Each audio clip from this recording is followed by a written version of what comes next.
Good morning. আশা করি সকলে তোমরা ভালো আছো, আমিও ভালো আছি। আমি সকালবেলা এখানে মর্নিং ওয়াক করতে বেরিয়ে গিয়েছি।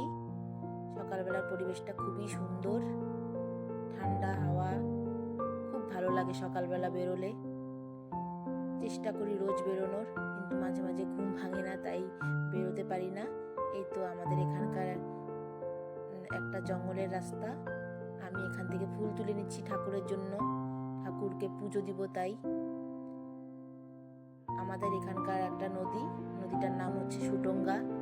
নদীটা খুব সুন্দর, জলটা খুব পরিষ্কার, খুব ভালো লাগে। এই নদীর পাড় দিয়ে হেঁটে যেতে খুব ভালো লাগে, আমার খুব ভালো লাগে। তাই আমি চেষ্টা করি এদিকে যাওয়ার। আমি এখন বাড়ি যাচ্ছি, আমার নিজের বাড়ি। আমি ততক্ষণ বাড়ি যাই, তোমরা আমার চ্যানেলটা সাবস্ক্রাইব করে পাশে থেকো।